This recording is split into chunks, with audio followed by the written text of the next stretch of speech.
హరే కృష్ణ.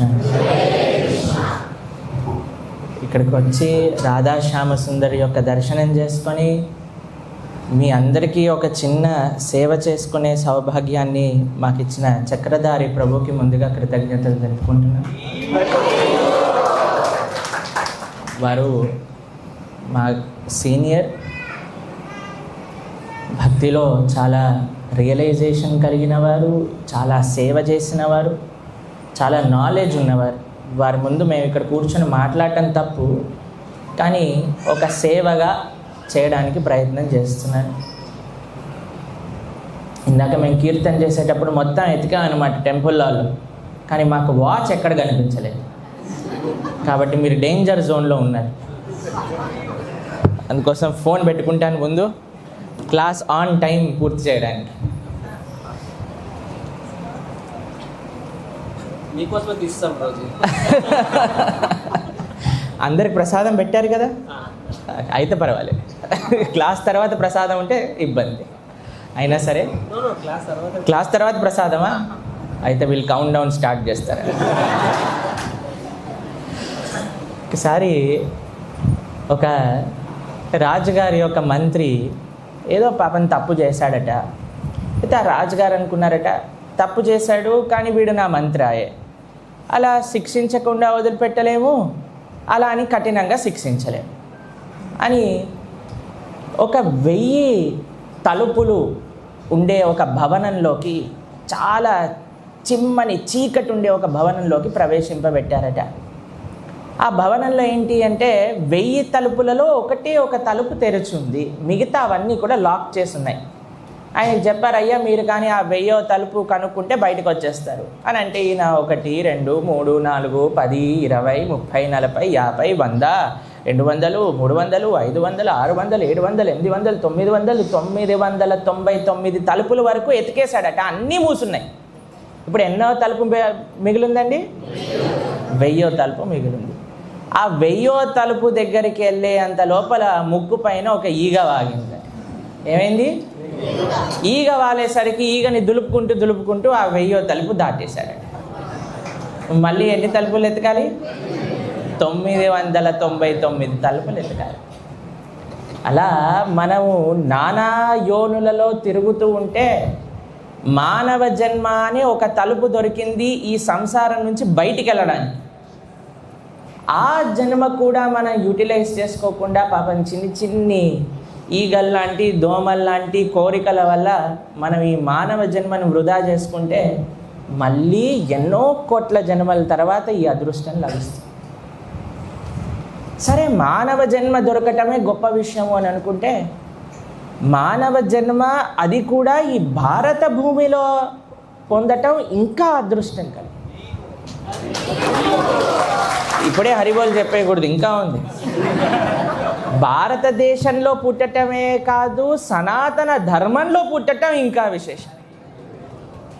సనాతన ధర్మంలోనే కాదు, విజయవాడలో పుట్టటం కూడా గొప్ప విషయం. ఎందుకో తెలుసా అండి? మనకి సంకల్పం తెలుసా మీకు? సంకల్పం చెప్తారు పూజ చేసినప్పుడు. అప్పుడు ఒక విషయం చెప్తారు, కృష్ణ గోదావరియోర్ మధ్య దేశే అని అంటారు. విన్నారా ఎప్పుడైనా మీరు?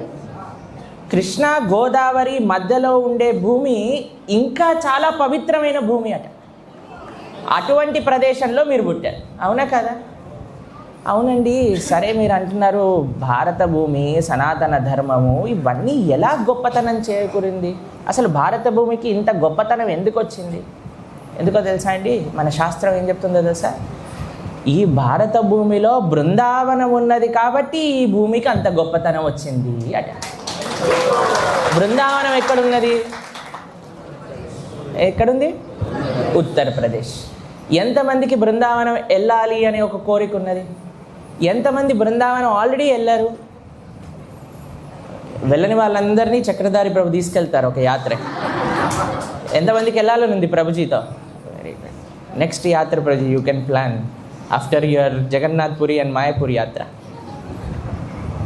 బృందావనం గొప్పతనం, బృందావనం ఉన్నది కాబట్టి ఈ భారత భూమికి మొత్తం కూడా అంత మంచి ఒక తత్వం వచ్చిందట. మరి బృందావనం యొక్క గొప్పతనం ఏంటండి? అసలు బృందావనానికి ఎందుకు గొప్పతనం వచ్చింది? శ్రీకృష్ణుడి యొక్క దివ్య పాద చిహ్నములు బృందావనం అంతటా ఉన్నాయి కాబట్టి బృందావనానికి ఆ గొప్పతనం వచ్చింది. సరే అండి, మరి బృందావనం గొప్పతనం చెప్తున్నారు, బృందావనంలో శ్రీకృష్ణుడి యొక్క పద చిహ్నములు అన్నీ ఉన్నాయట, కానీ బృందావనం వెళ్ళటం అంటే ఎంత కష్టం చెప్పండి. అది కూడా ఇప్పుడే మేము ఒక భక్తుడితో మాట్లాడుతున్నాం, ఎలా ఉంది బృందావనము అని అంటే, చాలా వేడిగా ఉంది ప్రభుజీ, ఒక 3 నెలల వరకు రాకూడదు మీరు అని అన్నారు. విజయవాడ వేడి కంటే ఎక్కువ వేడి. వెళ్ళాలి అని అంటే అంత సులభం కాదు కదండి. సంవత్సరానికి 1 2 సార్లు మనం వెళ్ళగలుగుతాం బృందావనం. కానీ మీకు ఒక విషయం చెప్పనా, శ్రీల ప్రభుపాదుల వారి యొక్క దయ వల్ల, శ్రీల ప్రభుపాదుల వారి యొక్క భక్తి వల్ల, శ్రీల ప్రభుపాదుల వారి యొక్క త్యాగం వల్ల విజయవాడలో 2 బృందావనాలు తయారయ్యాయి. బృందావనానికి మనందరం వెళ్ళటం సులభం కాదు అని శ్రీల ప్రభుపాదుల వారు 2 ఆలయాలు మీ అందరికీ ఇక్కడ ఇచ్చారు. బృందావనంలో కృష్ణుడిని ఏమంటారు తెలుసా అండి? రాధా శ్యామసుందరి. ఇక్కడ ఉండే కృష్ణుడి పేరేంటి? ఇదే బృందావనం. ఎక్కడ బృందావనమో తెలుసా? ఎక్కడైతే తనకు ప్రేమ కలిగిన భక్తులు కృష్ణుడికి సేవ చేస్తుంటారో అక్కడే భగవంతుడు ఉండాలి అని అనుకుంటారట. ఇక్కడ కొన్ని నెలల ముందు వరద వచ్చింది. అప్పుడు మన చక్రధారి ప్రభు ఒక వీడియోలో చెప్తున్నారనమాట, ఆ వరద నీరు రాధా శ్యామసుందరి యొక్క ఆలయంలో స్వామివారి యొక్క పాదాల వరకు వచ్చినా సరే భగవంతుడి సేవ ఆగకుండా నడిచింది. ఎంత గొప్ప విషయం! అలాంటి సేవ నడిచే చోట భగవంతుడు ఎందుకు ఉండరు చెప్పండి. కాబట్టి ఎక్కడైతే తన భక్తులు ప్రేమతో స్వామిని ఆరాధన చేస్తున్నారో అదే ప్రదేశంలో ఉంటారు. అటువంటి ప్రదేశంలో రాధాశ్యామ సుందరాలయంలో ఎంతో మంచి భక్తుల యొక్క మధ్యలో మీరు సేవను అందిస్తున్నారు. చక్రధారి ప్రభు ఐఐటీలో చదువుకున్నారు. ఐఐటీలో చదువుకునే వారికి తెలుసా అండి, ఎంతో ప్రాస్పెక్ట్ ఉంటుంది, జీవితంలో ఎన్నో విషయాలు సాధించవచ్చు. కానీ అవన్నీ కూడా పక్కన పెట్టి ఎలా మనం ధర్మాన్ని వ్యాప్తిపరచాలి అని ఒక సంకల్పంతో ఎన్నో సేవలు అందించారు వాళ్ళు. వేలాది మంది. మేము ఒకసారి యాత్రకు వెళ్ళామన్నమాట. మా గురువు గారు తీసుకెళ్లారు మాయాపూర్. దాని తర్వాత కోల్కత్తాలో కూడా ఒక యాత్ర జరిగింది. అయితే మేము ఒక చోట మాకు అకామిడేషన్ ఇచ్చారు, అక్కడ ప్రసాదం తీసుకున్నాం. ప్రసాదం తీసుకున్నాక మా పక్క నుండే భక్తులతో అడుగుతున్నాం అనమాట, ఎవరు ఈ ప్రసాదం చేసింది, అసలు ఇంత బ్రహ్మాండంగా ఉంది, ఎవరు ఆర్గనైజ్ చేసింది ఈ ప్రసాదం అని అంటే అప్పుడు వారు చెప్పారు, చక్రధారి ప్రభు అని ఒక భక్తులు ఉంటారు కోల్కతా టెంపుల్లో, వారు చేయించారు ఈ ప్రసాదం అంట. మీకు విషయం తెలుసా అండి, ఇస్కాన్లో అడుగుతారట బెస్ట్ ప్రసాదం ఎక్కడ ఉంటుంది అని అంటే చక్రధారి ప్రభు ఉన్న కిచెన్లో ఉంటుంది అని చెప్తారట. చాలా ఎక్స్పెక్టేషన్స్ పెంచాను మీకు. క్లాస్ తర్వాత ఎలాంటి ప్రసాదం ఉన్నా అడ్జస్ట్ అవ్వండి. మేము ఒకసారి అన్నాం ఒక ప్రవచనంలో, భక్తుల ఆలయంలోకి రావటమే చాలు ప్రసాదం తీసుకోవటం, మా దగ్గర ఎన్ని రకరకాల ప్రసాదాలు చేస్తారు, పూరి, హల్వా, పకోడా, పులావ్, కడి. తర్వాత క్లాస్ అయిపోయేసరికి మేము ప్రసాదం వడ్డించడానికి వెళ్తాం, మాకు చిన్న అలవాటు ఉన్నది. అయితే సరే అని వెళ్ళేసరికి వాళ్ళు అక్కడ కిచిడి ఇంకా పాపడ పెట్టారనమాట. అయితే ప్రవచనం వచ్చిన వాళ్ళందరూ నన్ను చూస్తారు. ఎలాగో ఈ ప్రవచనాన్ని ఇంతసేపు టాలరేట్ చేసాం, పూరి పకోడా వస్తుందని ఇక్కడేమో కిచిడి పెట్టారు. అప్పటి నుంచి మేము క్లాస్లో మెన్యూ చెప్పడం ఆపేసామన్నమాట.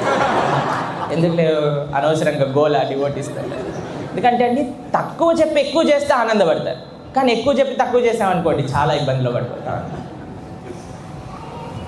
వారు అక్కడి నుంచి ఇక్కడికి వచ్చి విజయవాడలో ఉండే భక్తులందరినీ కూడా అనుగ్రహించడానికి మంచి మేనేజ్మెంట్తో, మంచి ప్రచారంతో పాటు మన బలరామ గోవింద ప్రభు వారు ఎన్ఐటీ నుంచి చదువుకున్నారు. వారి గురించి మేము అడిగాం భక్తుల్ని అంటే వారు చెప్పారు, చాలా ప్రేమగా అందరినీ చూసుకుంటారు, వారు అందరితో చాలా ప్రేమగా ఉండి అందరినీ ఆకర్షిస్తూ ఉంటారు. అలానే మన వేణుధారి కృష్ణ ప్రభు, వ్రజధామ ప్రభు, ఎంతోమంది భక్తులు ఇక్కడికి వచ్చి సేవ చేస్తున్నారండి. ఎందుకు? మనకి శ్రీల ప్రభుపాదులు వారు ఇచ్చిన ఏదైతే ధనం ఉన్నదో దాన్ని ఇంకా ఇంకా ఇంకా వ్యాప్తి చేయాలి. భగవంతుడి దగ్గరికి వెళ్ళాలనే కోరిక కలగటమే చాలా దుర్లభం అండి. మీకు విషయం తెలుసా, జనాలందరూ గుళ్ళకి వెళ్తూ ఉంటారు. గుళ్ళకి వెళ్ళి భగవంతుని ఏదో ఒకటి అడగాలి అని అనుకుంటారు. సరే అండి, ఏం కోరిక అడగని వాళ్ళని మీరు వెళ్ళి, అయ్యో మీకు ఏం కోరిక లేదు కదండి, మరి భగవంతుడి దగ్గరికి ఎందుకు వెళ్తున్నారు అని అంటే, మాకు మోక్షం కావాలి అని. విన్నారా మీరు ఎప్పుడైనా? ఏం కావాలి? మరి ఇస్కాన్ భక్తుల దగ్గరకు వచ్చారు కానీ మీకేం కావాలి అంటే మాకు మోక్షం కూడా వద్దు అని అంటే ఏం కావాలి మనకి? భగవంతుడి యొక్క సేవ కావాలి. ఎంత అద్భుతమైన తత్వం అండి! ఎంతమంది ఈ తత్వాన్ని అర్థం చేసుకుంటున్నారు అని అంటే ఈ హాల్లో ఉన్న భక్తులు మాత్రమే. మొత్తం విజయవాడ అంతా ఎక్కడికి వెళ్తుంది అని అంటే మాకు ఈ కోరిక కావాలి, ఆ కోరిక కావాలి. సరే, కోరికలు భౌతికమైన కోరికలు లేకపోతే కనీసం ఇంద్రుడు పదవైనా ఇప్పించండి, స్వర్గానికైనా పంపించండి. అందరు ఇప్పుడు అంటారు ఫ్యామిలీ గ్రూప్లలో ఎంతమంది మీ ఫ్యామిలీ గ్రూప్స్లలో ఉన్నారు చేయొద్దని చూద్దాం. ఎవరైనా పోయారనుకోండి ఏమని వస్తుంది? ఫస్ట్ ఇంతకుముందు ఆర్ఐపి ఆర్ఐపి ఆర్ఐపి అని వచ్చేదన్నమాట. నేను అనుకున్నాను వీళ్ళు ఎప్పుడు క్రిస్టియన్గా మారిపోయారు. మేము వస్తున్న దారిలో చూస్తే ఎన్ని చర్చిలు ఉన్నాయి అసలు, ఎన్ని ఆలయాలు, ప్రార్థనా మందిరాలు. Rest in peace. తర్వాత మేము ఒక వీడియో చేసాం అనమాట, రెస్ట్ ఇన్ పీస్ అనకూడదు హిందువులంతా అని అంటే ఏం చేశారో తెలుసా అండి? స్వర్గస్థులయ్యారు, స్వర్గస్థులయ్యారు, స్వర్గస్థులయ్యారు. అయ్యో వీడు పాపం స్వర్గానికి ఎందుకు పంపిస్తున్నాడు? మేము ఎంత బాగుంటుంది కదండి స్వర్గానికి వెళ్తే. ఎంతమందికి కావాలి స్వర్గం? వద్దా? కావాలా? స్వర్గం కావాలి. స్వర్గంలో ఎలాంటిదో తెలుసా అండి పరిస్థితి? అక్కడ ఒకడు ఉంటాడు, ఆయన పేరేంటి? యముడా. యముడు స్వర్గంలో ఉంటాడు. ఇంద్రుడు ఉంటాడు స్వర్గంలో. ఇంద్రుడు చాలా పొజెసివ్ ఫెలో అనమాట. పొజెసివ్నెస్ ఇంద్రుడు యొక్క క్వాలిటీ. ఎవరైనా లీడర్షిప్లో ఉన్నాడనుకోండి, ఇలా సీట్ పట్టుకొని కూర్చుంటాడు అనమాట ఇంద్రుడు. ఎప్పుడు కూడా నా సీట్ వెళ్ళకూడదు, ఎవరు వచ్చి నా సీట్ తీసుకెళ్తారా? ఒకసారి మీకు మహాభారతంలో జనమేజయ అని ఒక మహారాజు గారు ఉన్నారు, విన్నారా మీరు? ఆ జనమేజయ మహారాజు ఒక యజ్ఞం చేశారు. ఆ యజ్ఞం పేరేంటి? సర్పయాగము అని. ఆయన ఏం చేసేవాడంటే ఒక్కొక్క సర్పం పేరు చెప్తూ ఉంటే ఆ సర్పం ఎక్కడ ప్రపంచంలో ఉన్నా సరే ఆ యజ్ఞకుండంలోకి వచ్చి భస్మం అయిపోయేది అనమాట. పరీక్షిత మహారాజు గారిని కాల్చిన ఒక సర్పము పేరేమిటి? తక్షకుడు. మెయిన్ విలన్ వాడు, కానీ వాడితో ఉండే గ్యాంగ్ మెంబర్స్ అందరు కూడా వచ్చేసారనమాట. కానీ తక్షకుడు మాత్రం రావట్లేదు. ఎన్ని మంత్రాలు చెప్పినా ఈ తక్షకుడు రావట్లేదు అనమాట. అప్పుడు అడిగాను, అయ్యా ఈ తక్షకుడు ఎందుకు రావట్లేదు అని అంటే వాడు ఇంద్రుడి దగ్గరికి వెళ్ళాడండి. ఇంద్రుడి దగ్గరికి వెళ్ళి ఏం చేశాడట? అయ్యా నన్ను ఎలాగైనా కాపాడు అని అంటే, సరే నా సీటు కింద దూరు నువ్వు. సరే నేను తక్షకుడిని ఆయన సీటు కిందికి పంపించాను. అయితే ఎప్పుడైతే జనమేజయ మహారాజు గారికి తెలిసిందో, అరే తక్షకుడు ఇంద్రుడి యొక్క సీటు కింద ఉన్నాడు అని, ఆయన తక్షకాయ స్వాహ తక్షకాయ స్వాహ అంటూ ఉండేవాడు, కానీ రావట్లేదు. సరే ఈసారి తక్షకుడు రావట్లేదు, ఇంద్రుడిని ఆశ్రయించారు కదా అని ఇంద్రాయ తక్షకాయ స్వాహ, ఇంద్రుడు కూడా రాని వాడితో పాటు అనగానే ఇంద్రుడు కుర్చీ కదులుతుంది అన్నమాట. ఎప్పుడైతే ఇంద్రుడు కుర్చీ కదులుతుందో ఇంద్రుడు ఏంటి ఎందుకు కుర్చీ కదులుతుంది? ఇంద్రుడు తక్షకుడు ఉన్నాడు, అని తక్షకుడిని తీసి బయట పడేస్తాం. అయ్యో ఇప్పుడే కదా నాకు శరణాగతి ఇచ్చింది, నా సీట్ ఉన్నంత వరకే నీకు ఇన్విటేషన్, నా సీట్ లేనప్పుడు నీవు ఎందుకు ఇక్కడ, కాబట్టి నువ్వు పో అనగానే ఆ తక్షకుడు రావటం. అప్పుడు అనుకున్నాడు, ఓ నేను వీడి దగ్గరికి వచ్చింది ఆశ్రయించడం. అలాంటి వాళ్ళు, అలాంటి ఇన్సెక్యూర్ వ్యక్తులు ఉన్న దగ్గరికి మనకి ఎందుకండి వెళ్ళటం చెప్పండి? మరి ఏంటండి మనకి గతి? కేవలం ఒకటే ఒక ప్రేమ కలిగిన వ్యక్తి ఉన్నారు, ఆయన భగవంతుడు. ఒక ఆచార్యులు ఉన్నారు శ్రీ వైష్ణవ సాంప్రదాయంలో, పరాశర భట్టర్ అనే పేరు విన్నారా ఎప్పుడైనా మీరు? ఆచార్యులకి వారి యొక్క శిష్యులు ఒక ప్రశ్న అడుగుతారు, ఇక భగవంతుడి యొక్క ప్రేమ ఎటువంటిది? భగవంతుడు ఎలా తన భక్తులను అనుగ్రహిస్తారు? నిజంగా మనం ప్రార్థన చేస్తే, నిజంగా మనం భగవంతుడికి మొక్కితే ఆయన వింటాడా అని అంటే పరాశర భట్టర్ ఒక వృత్తాంతాన్ని చెప్తారు. ఒక వేటగాడు ఉండేవాడటండి. ఆ వేటగాడికి ఒక క్వాలిటీ ఉండేదట. ఏంటో తెలుసా అండి ఆ క్వాలిటీ? కనిపించిన ప్రాణినంతా కూడా సగం చంపేసి పట్టుకొని అది విలవిలలాడుతూ ఉంటే చూసి ఆనందిస్తూ ఉండేవాడు. ఏంటండి లక్షణం? ప్రతి ఒక్క ప్రాణిని వేటాడేది జింకనొక్కటే కాదు, దారిలో కనిపించిన ఏ ప్రాణినైనా చంపేసి పట్టేసుకుంటూ ఉండేవాడు. అలాంటి క్రూరమైన మనస్తత్వం కలిగిన వాడు ఈ వేటగాడు. ఒకసారి ఆయన వేటాడడానికి వెళ్తే ఒక తాబేలు, ఒక కుందేలు, ఒక ర్యాబిట్ని కుందేలు అంటారు కదా, కుందేలు పాపం గర్భిణి అటండి. ఈ వేటగాడు వచ్చి చూసేసరికి పాపం అది నమస్కారం చేస్తున్నట్టుగా ఇలా దండం పెట్టిందట ఆ వేటగాడి ముందు. ఇంత దయలేని పైశాచికత్వం కలిగిన వేటవాడు కూడా ఆ కుందేలు నమస్కారం పెట్టింది అని తన హృదయం మొత్తం కరిగిపోయి ఆ కుందేలును వదిలేశాడు. పరాశర భట్టర్ అంటారు, అంత దయలేని వాడికి ప్రార్థన చేస్తేనే వింటే మన స్వామి సాక్షాత్తుగా దయాస్వరూపుడు కదా, ఆయన ముందు మనం అంజలి ఘటిస్తే ఎందుకినరు అని అంటారు. అన్నిటికంటే ముఖ్యం భగవంతుడికి శరణాగతి చేయటం, భగవంతుడిని పొందటం, భగవంతుడి దగ్గరికి వెళ్ళాలి అని ఒక ఇచ్చ కలగడం. మరి ఎలా అండి భగవంతుడిని చేరగలుగుతాం మనం? చెప్పండి, ఎలా చేరగలుగుతాం? కృతేయత్ ధ్యాయతో విష్ణు త్రేతాయాం యజతో మఖై ద్వాపరే పరిచర్యాయాం కలో తత్ హరికీర్తనం అని భాగవతం చెప్తుంది. ఎలా భగవంతుని చేరచ్చట? అయ్యో, ఫస్ట్ కృతయుగం నుంచి స్టార్ట్ చేయాలి. కృతేయత్ ధ్యాయతో విష్ణు. ఎంతమంది మెడిటేషన్ క్లాసులు ఇప్పటికి కూడా నడుస్తూ ఉంటాయి చూసారా? జనాలందరూ ధ్యానం చేస్తాం అంటూ ఉంటారు. కానీ ధ్యానం భగవంతుణ్ణి చేరుకోవడానికి ఏ యుగంలో మార్గము అని అంటే కృతయుగంలో మార్గం అన్నమాట. ధ్యానం చెయ్యాలి అని అంటే ఒక 4 విషయాలని మనం సిద్ధి పొందాలటండి. ఎన్ని విషయాలు? 4 విషయాలు. ఫస్ట్ ఏంటో తెలుసా అండి? ఆసనం. ఫస్ట్ ఏంటి? ఆసనం. ఆసనం అంటే ఏంటి? కూర్చోవటం. ఎలా కూర్చోవాలి మనం? స్ట్రైట్గా కూర్చోవాలట. కాళ్ళు ఒకదానిపైన ఒకటి వేసుకుంటే దాన్ని ఏమంటారు? పద్మాసనము అని అంటారు, లేదా సుఖాసనము అని అంటారు, లేదా వజ్రాసనము అని అంటారు. ఈ 3 ఆసనాలు సిద్ధి పొందాలి. మీరు ప్రవచనంలో అక్కడ కూర్చున్నారు కాబట్టి మీకు తెలియదు, ఇక్కడ కూర్చున్నారనుకోండి యోగాలో ఉండే అన్ని ఆసనాలు కనిపిస్తాయి.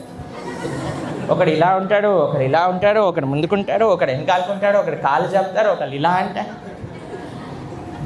ఎక్కువసేపు ప్రవచనం చెప్పామనుకోండి, ఇది ప్రవచనమా యోగా క్లాసా అనిపిస్తుంది. రెండవది ఏంటి తెలుసా అండి? సిద్ధి పొందాల్సింది ఆసనం సిద్ధి పొందాక శ్వాస పైన ధ్యాస. మాకు ప్రవచనం చెప్తూ ఉంటే అందరూ ఇలా అంటారనమాట. నేను చెప్తుంటే వాళ్ళు ఎందుకు అలసిపోతున్నారు అనిపిస్తుంది. చెప్పేవాడికి అలసట ఉండదు, కానీ వినేవాడు మాత్రం ఇలా అలసిపోతూ ఉంటారు. ఎవరికైనా ఎప్పుడు అలా అలసట వచ్చేసింది అనుకోండి, కొద్దిగా గ్రాస్గా వ్యక్తం చేయండి, అప్పుడు ఆపేస్తాను. ప్రవచనం ఆపాలంటే 2 విషయాలు చేయాలి. ఏంటో తెలుసా అండి? అక్కడ లేకుండా చప్పట్లు కొడుతూ ఉండాలి, లేదు అంటే అందరు ఇలా చూస్తూ ఉండాలన్నమాట వాచ్. అప్పుడు తెలిసిపోద్ది టైం అయిపోయింది, ఆపేయాలి నువ్వు. రెండవది శ్వాసని గెలవాలి. మూడవది ఏంటో తెలుసా అండి? మనస్సుని గెలవాలంటే. చాలా ఈజీ కదండి. ఎంతమందిని మనస్సు గెలవటం చాలా ఈజీ? చెయ్యొద్దండి ఒకసారి చూద్దాం. ప్రభుజీకి సాధ్యం అంతే. మనస్సు అన్నిటికంటే కఠినమైన విషయం అండి గెలవడం అనేది. ఎంత మనిషిని ఇబ్బంది పెట్టేస్తుంది అని అంటే, ప్రవచనంలోనే ఉన్నట్టే ఉంటాం, క్లాసు వింటున్నట్టే ఉంటాం, ఎక్స్ప్రెషన్స్ కూడా ఇలానే ఉంటుంది, కానీ మనసు ఎక్కడుందో ఎవరికి తెలియదు. ఎవరికి కాదండి, ఇద్దరికి తెలుసు. రాధాశ్యామ సుందర్కి తెలుసు. ఆయన అక్కడ నుంచి చూసుకుంటే అబ్బా ఏం యాక్టింగ్ చేస్తున్నాడు, తల ఊపేస్తున్నాడు, ఇలా అంటున్నాడు, అలా అంటున్నాడు. కానీ మనసు ఎక్కడో ఉంది, దేన్నో ఆలోచిస్తుంది. మనస్సు పైన నిరంతరణ అనేది చాలా కఠినమైన విషయం. 4వ విషయం ఏంటో తెలుసా అండి? ఆసనం. కూర్చోవటమే కష్టం, శ్వాస అది కష్టం, దానిపైన మనస్సు అది ఇంకంతే కష్టం. 4వ అన్నిటికంటే ఈజియెస్ట్ విషయం ఏంటో తెలుసా మీకు? ధ్యానం చేయాలి అంటే జితేంద్రియ, ఇంద్రియాలను గెలవాలని. ఎంత ఈజీ అండి? ఇంద్రియాలను గెలవటం ఎంత ఈజీ? దుస్సాంగత్యంలో ఉన్నవాడు ఎప్పటికీ కూడా ఇంద్రియాలు గెలవలేడు. అన్నిటికంటే కలియుగం యొక్క బెస్ట్ ఫ్రెండ్ ఎవరో తెలుసా? మా దగ్గర కూడా కలి ఎంత ప్రభావం చూపించాడు అని అంటే, సాధువుల దగ్గర కూడా ఈ ఫోన్ లేకపోతే గడవట్లేదు పూట. ప్రొద్దున పూట లేవంగానే ప్రవచనం ఇవ్వాలన్నా సరే ఈ ఫోన్నే ఆశ్రయించాల్సి వస్తుంది. అందుకే మేము భగవంతుడు మూర్తి పెట్టుకున్నాం అనమాట. దేవుడా మీ మాయాశక్తిని ఆశ్రయిస్తున్నా, మమ మాయా దురత్యయ నువ్వు చెప్పావు, కానీ దీన్ని జాగ్రత్తగా వాడుకొచ్చే ఒక శక్తిని మాకు ఇవ్వు అని. ఒక ఫోన్ తర్వాత ఈ వాల్పేపర్ తీస్తే ఇంకో వాల్పేపర్ ఉంటుంది, దాని తర్వాత వాట్సాప్ ఓపెన్ చేస్తే ఈ మధ్యలో వాట్సాప్ చాట్లు వెనకాల కూడా కృష్ణుడు ఫోటో పెట్టుకుంటున్నారు జనాలు. చూసారా మీరు? వాల్పేపర్ సెట్టింగ్ కూడా ఉందని. ఎంత వీలైతే అంత కృష్ణుని పెట్టుకోవాలి, ఎందుకంటే ఇది అంత డేంజరస్ వస్తువు అనమాట. ఎందుకు అనంటే ఇంద్రియాలని గెలవలేకపోతున్నాం. ఎంత దుస్సాంగత్యాల్లో ఉంటే అంత ఇంద్రియాలని గెలవడం అనేది చాలా కష్టం. మనస్సుని గెలవలేకపోతున్నాం, ఇంద్రియాలని గెలవలేకపోతున్నాం, శ్వాసను గెలవలేకపోతున్నాం, కూర్చోవడానికి ఆసనం గెలవలేకపోతున్నాం. మనం ధ్యానం ఏం చేస్తామండి చెప్పండి? మేము చిన్నప్పుడు యోగా టీచర్ దగ్గరికి వెళ్ళేటప్పుడు మా టీచర్ అడిగేదనమాట, yoga teacher, what is your favourite asan children అని అంటే అందరు శవాసన్ టీచర్ అని అంటుండేవారు. మాకు చాలా నవ్వు వచ్చేది. శవాసనంలో ఏం చేయాలి? పడుకోవాలి హ్యాపీగా, గురక పెట్టకూడదు అంతే.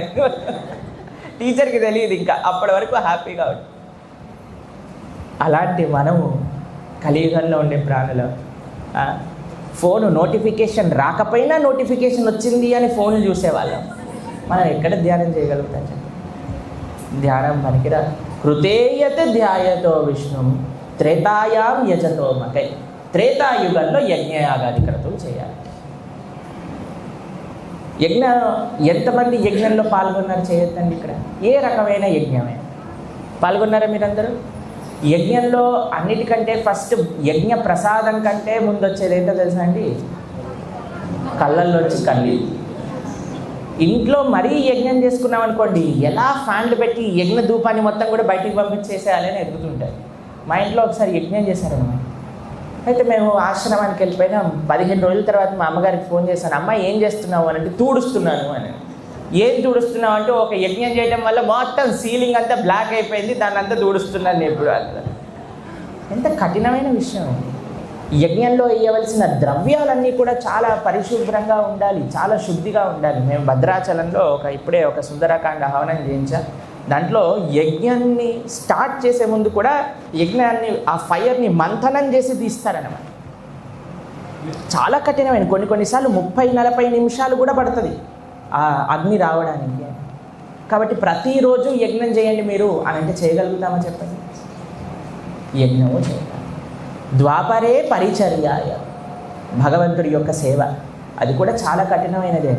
అందరూ నైవేద్యాలు పెట్టాలి, చక్కగా స్వామిని అలంకరణ చేయాలి, పుష్పాలతో పూజ చేయాలి, అన్ని రకాల ఉత్సవాలు చేయాలి, చేసుకోవాలి ఒక గృహస్థు. చాలా ముఖ్యమైన ధర్మం. దాని తర్వాత చిట్ట చివరిది, కలియుగంలో ఉండే వాళ్ళందరికీ తరింపచేయగలిగినది ఏదైనా ఉంటే అది కలో తత్ హరి కీర్తనం, భగవంతుడి యొక్క నామజపం. ఇది ఇచ్చింది ఎవరో తెలుసా అండి ప్రపంచానికి? మొన్నటి రోజున మన శ్రీ చైతన్య మహాప్రభు యొక్క ఆవిర్భావ ఉత్సవం చేసుకున్నాం. శ్రీ చైతన్య మహాప్రభు ఈ ప్రపంచానికి ఇచ్చిన గిఫ్ట్ ఏదైనా ఉంటే అది హరినామ సంకీర్తన. ఆ గిఫ్ట్ని ప్రపంచ వ్యాప్తము చేసిన వారు మన శ్రీల ప్రభుపాదులు. మేము ఒకసారి ఢిల్లీ వెళ్ళామన్నమాట, ఒక పని మీద.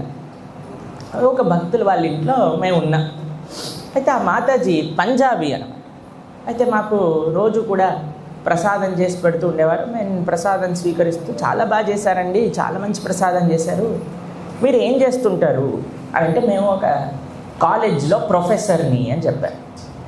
చాలా గ్రేట్, ప్రొఫెసర్ అయ్యండి, వంట కూడా బాగా వచ్చు, చాలా బాగా వంట చేస్తున్నారు, చాలా మంచి విషయం అండి. ఏం చెప్తారు మీరు అని అంటే, నేను సంస్కృతం చెప్తానండి. సంస్కృతం ప్రొఫెసర్ అంటే చాలా విశేషం కదండి. అన్న మాతాజీ మీరు ఏం చదువుకున్నారు అని. నేను సంస్కృతంలో పిహెచ్డి చేశాను అని. చాలా సంతోషం అండి. ఏ సబ్జెక్ట్ పైన మీరు పిహెచ్డి చేశారు? నాస్తికవాదం పైన సంస్కృతంలో పిహెచ్డి చేశాను నేను. మేము ప్రసాదం తింటూ ఉంటే అలా అలా చేతులు ఇలా వణుకుతున్నాయి. మాతాజీ ఏం చదివారు మీరు ఒకసారి మళ్ళీ చెప్పండి. నాస్తికవాదం పైన సంస్కృతంలో పిహెచ్డి చేశాను నేను అని. ఇప్పుడేంటబ్బా, తిలకం ఉంది, కంటిమాల ఉంది, భగవద్మూర్తులు ఉన్నాయి, గురువు ఉన్నారు, ఆరాధన చేస్తున్నారు, ఎలా అండి మీ కథ ఏంటి, అసలు మీరు భక్తులు ఎలా అయ్యారు అంటే, ఏం లేదు ప్రభుజీ మా చిన్నప్పటి నుంచి మా అమ్మ నాన్న కూడా నాస్తికుడు, మా తాత నాయనమ్మ కూడా నాస్తికుడు, మా అమ్మమ్మ తాతయ్య కూడా నాస్తికుడు. నాస్తిక ఫ్యామిలీ అనమాట. నాస్తికత్వం పార్యపర్యంగా వచ్చింది వాళ్ళ ఇంట్లో. సరే అండి, సంతోషం. మరి పెద్దగా అయ్యాక ఏమైంది అని అంటే, ఈ ప్రభుజీ ఉన్నారు కదా, ఈయనకిచ్చి పెళ్లి చేశారు. కానీ సంతోషం. పెళ్ళి అయ్యాక ఏమైంది అని అంటే, ప్రభుజీ నా మొట్టమొదటి శిష్యుడు ఎవరో తెలుసా? మా భర్తే అండి. నేను సంస్కృతంలో పిహెచ్డి ఫినిష్ చేశాక నాస్తికవాదం పైన మొట్టమొదటి శిష్యుడిగా స్వీకరించి నాస్తికవాదం నేర్పించింది ఈయనకే. అంటే చాలా శబ్బాషమ్మ, ఈ మాట విన్నారా అంటే బుద్ధిగా విన్నాడండి. కొత్తలో కదా, పెళ్ళైన కొత్తలో విషయం అనమాట. దాని తర్వాత ఏమైందట, మరి మీరు భక్తులుగా ఎలా మారారు అని అంటే, ఒకసారి వాళ్ళు ప్రభుజీ ఆఫీస్కి వెళ్ళి ట్రైన్లో వస్తుంటే ఎవరో అయినా అదృష్టమో దురదృష్టమో, నిజంగా చెప్పాలంటే అదృష్టమే, ఎవరో హరే కృష్ణ భక్తుడు వచ్చి కూర్చున్నాడట పక్కన. కూర్చొని ఏదో బ్యాగ్లో ఏదో పెట్టుకొని ఇలా ఇలా చేస్తున్నాడట. ఏం చేస్తున్నారబ్బా అని ఈయన అడిగారట. ఏం చేస్తున్నారు మీరంటే, మేము హరినామం జపం చేస్తామండి అని ఇలా బీట్స్ చూసి AK-47 బుల్లెట్ ట్రిప్ ఇలా బయటికి తీసి చూపించారట. అరే ఏమవుతుంది దీనివల్ల అంటే, భగవంతుడి పట్ల ప్రేమ కలుగుతుంది, అసలు భగవంతుడు అంటే ఎవరో అర్థం అవుతారు అని అన్నారు. సరే అని నేను కూడా చెయ్యొచ్చా అని ప్రభుజీ అడిగారట. ఎంత ధైర్యం చూడండి, మాతాజీ చెప్తున్నా సరే ఈయన జపమాల అడిగారు. సరే అని ఈయన జపమాల తీసుకొని మాతాజీకి తెలియకుండా బ్యాగ్లో పెట్టి జపం చేస్తూ ఉండేవారు. 6 నెలలు ఈయన జపం చేస్తున్నాడనే విషయం కూడా మాతాజీకి తెలియకుండా జపం చేశాడండి. ఎంత టాలెంట్ కావాలి. అలా జపం చేశాక 6 నెలల తర్వాత ఈవిడ ఒకసారి బ్యాగ్ చూసి, ఏంటి జపమాల, ఎంత పెద్ద అపరాధం చేసావు నువ్వు నాస్తికవాదం పట్ల అని అంటే, లేదమ్మా నాకు ఈ జపం చేయడం వల్ల చాలా ఆనందం వేస్తుంది, నేను ఈ జపం చేస్తాను అని ఎంత చెప్పినా సరే, ఎన్నిసార్లు చెప్పినా సరే ఆ మాతాజీ మాత్రం జపం చేసేది కాదట. ఈయనకు కూడా చెప్తుండే వాళ్ళంటే, నువ్వు మాయలో పడిపోయావు, నువ్వు ఈ హరే కృష్ణ వాళ్ళ దగ్గరికి వెళ్ళకు, నిన్ను తీసుకొని వెళ్ళిపోతారు. అత్తగారు మామగారు అందరిని పిలిచి ఒక పెద్ద సభ పెట్టిందట. ఈయన చెప్పిన సిద్ధాంతాన్ని పాటించకుండా హరే కృష్ణ జపం చేస్తున్నాడు అంటే అందరు అన్నారట, హరే కృష్ణ జపం మానేయండి మీరు. అయినా సరే ఈ ప్రభుజీ మానేయకుండా అలానే జపం చేస్తూ ఉన్నారట. జై శ్రీ శ్రీ రాధా శ్యామ సుందర భగవానికి. అయితే ఒకరోజు ఈ ప్రభుజీ అన్నారట, నేనైతే మంచిగా భక్తి మార్గంలో వెళ్తున్నాను, కానీ మా మాతాజీని ఎలా మార్చాను అని అంటే, ఆ భక్తుడు అన్నారంటే, నువ్వు మార్చలేవు, శ్రీల ప్రభుపాదుల వారి పుస్తకం ఏదైనా పెట్టు మీ ఇంట్లో అని ఒక భగవద్గీత యాజ్ ఇట్ ఈస్ పుస్తకం, ఈ పుస్తకం ఉంది కదండి, ఈ భగవద్గీత యాజ్ ఇట్ ఈస్ పుస్తకం హిందీలో కానీ వాళ్ళ ఇంట్లో బెడ్రూమ్లో టేబుల్ పక్కన పెట్టేశారట. అయితే ఈ మాతాజీ ఒకరోజు సీరియల్ చూస్తూ ఉందట ఇంట్లో ఉండి, కరెంటు పోయేసరికి ఆవిడకి అనిపించింది, అయ్యో ఏం టైం పాస్ అవ్వట్లేదు, ఏం చెయ్యాలి అని ఇటు పక్కన చూడంగానే భగవద్గీత యాజ్ ఇట్ ఈస్ కనిపించిందట. ఇలా భగవద్గీత యాజ్ ఇట్ ఈస్ పెట్టుకొని, సరే ఒక 2-3 మాటలు చదువుతా, ఏం చెప్తున్నారో ఈయన అని తీసి చదవటం ప్రారంభం చేస్తే, వాళ్ళ ప్రభుజీ ఇంటికి 7:30కి వచ్చే సమయం వరకు ఆ రోజు 6 గంటల సేపు Bhagavad Gita as it is చదివిందట. Prabhuji వచ్చాక ఆయన చెప్పిందట, ఈ పుస్తకం రాసిన ప్రభుపాదుల వారు ఉన్నారు కదా, ఆయన ఫోటో తెచ్చి మన బెడ్రూమ్లో పెట్టు అని. సరే అని నెక్స్ట్ డేనే ప్రభుపాదుల వారిని ఫోటో ఫ్రేమ్ చేయించి బెడ్రూమ్లో పెట్టాను. ఈ ప్రభుజీ ఆఫీస్కి వెళ్ళటం, మాతాజీ యాజ్ ఇట్ ఈస్ చదవటం, ప్రభుజీ ఆఫీస్కి వెళ్ళటం, మాతాజీ యాజ్ ఇట్ ఈస్ చదవటం. వారం రోజుల తర్వాత వాళ్ళ ఇంట్లో ఉండే ఉల్లిపాయ బుట్ట తీసి బయట పారేస్తారు. మీరు చేస్తారు కూడా చేతిలో పట్టుకొని, అది నాకు కూడా ఒకటి తెచ్చియండి అని జపమాల ప్రారంభం చేసి, ఇప్పుడు వాళ్ళిద్దరికీ దీక్ష అయింది, మళ్ళీ సెకండ్ ఇనిషియేషన్ కూడా అయింది. ఇంట్లో గోపాల్జీ జగన్నాథుడు ఉన్నాడు, ప్రతినిత్యం ఆరాధన చేస్తూ భక్తుల్ని పిలిచి వాళ్ళకు కూడా ప్రసాదం పెట్టారు. ఎవరు ఒకసారి మర్చిపోకూడదు, నాస్తికవాదం పైన సంస్కృతంలో PhD చేసినారు. అంటే ఎంత శక్తి ఉన్నది ప్రభుపాదుల వారి యొక్క వచనములలో ఒకసారి ఆలోచన చేయండి. ఎంత శక్తి ఉన్నది ఈ ఒక్క పుస్తకం. మన ప్రభుజీ మాకు ఆ వరదలు వచ్చినప్పుడు తర్వాత చెప్తే, ఎన్నో 100,000 పుస్తకాలు అలా నీళ్ళల్లో పాడైపోయాయి. అప్పుడు దాన్ని రెస్టోర్ చేయడానికి ఎంత కష్టపడ్డారు మళ్ళీ ప్రభుజీ ఇంకా వాళ్ళ యొక్క బృందం మొత్తం కూడా. అందరం ఎంత వీలైతే అంత సహాయం చేయాలి. ఈ పుస్తకాలు ఉన్నంత వరకు సనాతన ధర్మానికి ఎటువంటి లోటు ఉండదు. ఎంతవరకు ఈ ప్రభుపాదుల వారి యొక్క పుస్తక వితరణ జరుగుతుందో అంతవరకు మనందరం మన భవిష్యత్ తరాలన్నీ కూడా బాగుంటాయి. ఈ ప్రభుపాదుల వారి యొక్క పుస్తకాలు బాగుంటాయి, ఒక ఆలయం బాగుంటాయి, ప్రచారం బాగుంటాయి. అన్నిటికంటే ముఖ్యమైనది జీవితంలో సాధువుల యొక్క సాంగత్యం, మంచి కృష్ణ భక్తుల యొక్క సాంగత్యం. ప్రపంచం చాలా మారిపోయిందండి. అంటే మాకు కొత్తగా అనిపిస్తుంది, కానీ మీరందరూ కూడా ప్రపంచంలో ఉన్న వాళ్ళే. కానీ భక్తులకు ఒక ఏంటి అంటే మన దగ్గర చెడ్డ సాంగత్యం ఉండదు కదండి. కాబట్టి ప్రపంచం ఎంత పాడైపోయిందో విషయం తెలియదు, కానీ మన పక్కన ఉండే భక్తులు అది ఇది చేశారనుకోండి, వీళ్ళు ఇలా చేశారు వాళ్ళు అలా చేశారు అంటూ ఉంటారు. కానీ భౌతిక ప్రపంచం ఎలా ఉందో కానీ మనం చూడగలిగితే మన పక్కనుండే భక్తుల్ని ఎంత ప్రేమగానో మనం చూసుకోగలుగుతాం. మేము ఈ మధ్యనే మిడిల్ ఈస్ట్లో ఒక ప్రోగ్రాం జరిగింది, దానికి మమ్మల్ని రమ్మన్నారనమాట. జనవరిలో మేము వెళ్తూ ఉంటే మా పక్కన ఒక భార్యాభర్తలు ఇద్దరు వచ్చి కూర్చున్నారనమాట. వాళ్ళు వస్తూనే ఇద్దరు రెండు ఇలా చేతులు పట్టుకొని వచ్చారనమాట. అనుకున్నా పాపం కొత్తగా పెళ్ళైనట్టుంది. ఒక ఆయన ఒక కారు దింపుతున్నారు, కారు ఆపారట ఒక దగ్గర. కారు ఆపి పరిగెత్తుకుంటూ వెళ్ళి వాళ్ళ భార్యకి డోర్ తీశారు. డోర్ తీయగానే ఆవిడ ఇలా కారు బయట పెట్టి వచ్చి మెల్లగా డోర్ వేశారు. దూరం నుంచి ఒక వృద్ధమైన కపుల్, ఒక భార్యాభర్తలు ఇద్దరు చూస్తున్నారట ఈ దృశ్యాన్ని. అయితే వాళ్ళ ఆవిడ వాళ్ళ భర్తతో అన్నదట, కొత్తగా పెళ్ళయి ఉంటుంది అని అన్నారట. అయితే వాళ్ళ భర్త ఆయనతో అన్నారట, కొత్తగా పెళ్ళి కాదు, అది కొత్త కారు చూడు అని అన్నారు. కొత్త కారు వచ్చిందనుకోండి, డామ్ అని డోర్ వేశారనుకోండి బాధ వేస్తుంది కదా, అందుకే ఈయనే పరిగెత్తుకుంటూ వచ్చి మెల్లగా డోర్ క్లోజ్ చేస్తారు. కానీ ఎవ్వరు కూడా వాళ్ళిద్దరి మధ్యలో ప్రేమ ఉంది అని అనట్లేదు. చూడండి ఎంత విశేషం. ఒక ఆవిడేమో కొత్తగా పెళ్ళైంది అంటున్నాడు, ఇంకోడేమో కొత్త కారు అంటున్నాడు. కానీ పాపం వాళ్ళిద్దరు ఆప్యాయంగా ఉన్నారు, అనురాగంగా ఉన్నారు అని మాత్రం అనట్లేదు. ఎందుకంటే ఈ ప్రపంచం అలా మారిపోయిందండి. సరే కానీ వాళ్ళిద్దరు మా పక్కన కూర్చున్నారు, మేమేదో జపం చేసుకున్నా, భగవద్గీత భాగవతం ఫోన్లో యాప్లో చదువుతూ ఉన్నాం అనమాట. సరే మధ్యలో ఇలా చూస్తూ ఉండేసరికి వాళ్ళు అలానే చేతులు పట్టుకొని ఉన్నారు. చాలా ప్రేమ మహానుభావులు అని. అయితే కొద్దిసేపు అయ్యాక ఏమైంది అంటే ఆ ఫ్లైట్లో ఉండే కెప్టెన్ ఎవరైతే ఉన్నారో ఆయన ఒక అనౌన్స్మెంట్ చేశారు. అందరు కూడా మీ లెఫ్ట్ సైడ్ చూడండి, మస్కట్ యొక్క గల్ఫ్ కనిపిస్తుంది, వాళ్ళు స్పెషల్ లైటింగ్ అరేంజ్ చేశారు, అందరు కూడా మీ లెఫ్ట్ విండోలోంచి చూస్తే కనిపిస్తుంది అని అన్నారండి. హరే కృష్ణ హరే కృష్ణ హరే కృష్ణ.